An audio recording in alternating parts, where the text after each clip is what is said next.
So what this leads us to think is that the roll call that we've seen so much of, and that I started my talk with, are misleading us as to how our party politics is really working. That contemporary parties are not as unified as they seem. Let me offer you some evidence in support of that. First, let's look at other measures aside from roll call votes. So this is coverage of party conflict, congressional party conflict in the news, newspapers, so newspaper searches. If you follow the newspapers, you wouldn't think that the Republican Party after 2010 was a unified party. There was a lot of news stories about factional conflict within the Republican Party, the Tea Party. The leadership turmoil. Boehner had to step down due to pressures within his own party. It's not normal for contemporary congressional politics. And when I say contemporary, I mean going back to the modern Congress after the World War II. So really remarkable set of divisions in the party. It's not shown up in any of the roll call data that I display. The roll call data look like the Republican Party's marching in lockstep. You look at news coverage, not the case. Look at turmoil in the leadership, not the case. The concern is that there's a lot of selection bias in what we see in terms of the roll call record. Leaders naturally prefer to avoid questions that divide their parties internally. I think they're more able to do that in the past. Get these series of quotations here from leaders talking about their strategy on floor agenda setting. So here's former Speaker of the House, Dennis Hastert, saying it was always important to get 218 before we brought a bill to the floor, especially if it was a partisan bill. You needed to make sure you had the majority before you brought a bill to the floor. So in other words, you're not going to take a bill to the floor where the party is going to be divided. Because the Republican Party didn't have much more than 218 votes during this time. You need all the Republicans. There's Boehner saying if you don't have 218 votes, you have nothing. Here's Pelosi. This is something she's known for routinely saying at caucus meetings. If you don't have 218 votes, we're just having a conversation. You've got to have the votes before we take it to the floor. So that's their selection bias. Roll call votes are not happening on all the issues. They're happening on issues where the parties want to be on display. And changes and issues where the parties are internally divided are more likely to get censored out of the roll call record. There's reason to think they're more capable of doing that now because there are vastly more caucus meetings than there used to be. They meet so frequently as parties in closed-door settings. But Congress has not always done it. The House Democratic Caucus was dormant for 50 years before 1969, so they just did not meet. They would meet at the start of a Congress to organize the committees, and then they didn't meet after that. And so all the conflict within the party is going to play out on the floor because they don't strategize in caucus. During the 1970s, House Republicans met in conference only about once a month on average. House Democrats were meeting less than once a month.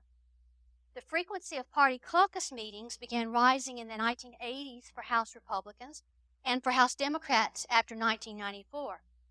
The Senate Democrats only started holding their weekly meetings in 1981 after they lost the majority in the 1980 elections.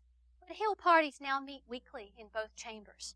So a lot is happening in those caucus settings where issues within the party are being worked out, and if they can't be worked out, the issues do not come to the floor. The way in which the roll call record gives us a distorted picture of internal party politics is the rise of party messaging. These are votes that are taken for the purpose of highlighting differences between the parties, but where it's understood that the measure on which the vote is taken has no chance of becoming law. So here's Olympia Snow defining it.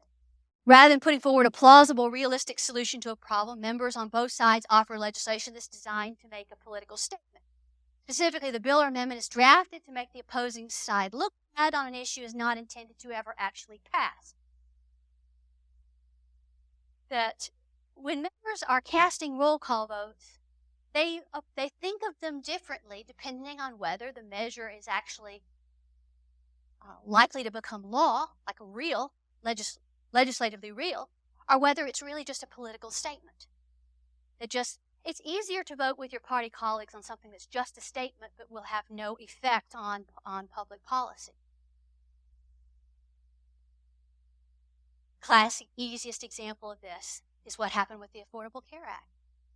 That this was an issue on which Republicans took dozens of roll call votes all through the Obama years after the passage of the ACA in 2010. By Newsweek count, it was 70 such votes were taken before Republicans won unified control of government in 2016. In 2015, they easily passed a repeal bill that was then sent to President Obama for a veto. And they used the exact same process that they would attempt to use in 2017 via budget reconciliation. It didn't get a lot of news coverage at the time because everybody understood it was going to be vetoed. So the AARP did not run a multi-million-dollar campaign against it. There were no tearful monologues on Jimmy Kimmel Live during 2015 when they were considering it. Members' phone lines were not jammed with calls. There were not protests in town halls because everybody knew that it wasn't happening. But they took lots of votes. If you looked at those votes, you'd think Republicans were totally unified on the issue. But then when they won control in 2016, it became feasible for them to legislate on the issue. Suddenly, the internal fractures hamstrung the party from moving forward. Here's how Joe Barton explained it. He said, sometimes you're playing fantasy football, and sometimes you're in the real game. He said that in response to a reporter's question about why it was so hard to pass repeal and replace when it had been so easy to pass it in 2015. Senator John Thune says, well, it's like in this case, playing with live ammunition. So being able to hold together on a messaging vehicle that has no chance of becoming law does not mean that a party is really unified on the issues. There's a lot of messaging that happens in Capitol Hill. Even though Boehner was present for those many repeal votes that took place after 2010, those efforts to repeal Obamacare. Here's what he said after he left Congress. He said, in the 25 years that I served in the United States Congress, Republicans never, ever, one time agreed on what a health care proposal should look like. Not once. So the bottom line is that congressional parties are much more cohesive in roll call voting. Party leaders have a lot more power in organizing the Congress and in directing policy making. But this does not translate into high levels of party achievement in lawmaking. Majority parties are no more effective at lawmaking than the majority party of the 1970s and 1980s. Now, part of the problem is measurement error, that we shouldn't rely so much on roll call votes to gauge party unity. Parties are not as unified on policy as they seem based on roll call voting. But the key point from these data is that the party polarized Congress still enacts laws on the basis of bipartisan assent. There's a lot of partisan bickering and a lot of gridlock, but congressional action remains more bipartisan than the public realizes. Majority parties today seem to be enmeshed in a constant cycle of overpromising and underdelivering. They are continually messaging their disagreements with one another, and they promise their supporters the moon and the stars if they just get unified government. But the record of their achievements is pretty dismal, even under unified government. The record in majority parties in unified government isn't even much better than in divided government. The difference between the parties, 50% failure rate in divided government, 43% failure rate in unified government. Surely this contributes to public cynicism in that parties are promising so much and able to deliver so little. Surely these patterns are disillusioning, and they can't do very much for trust in the political system or faith in its ability to produce change.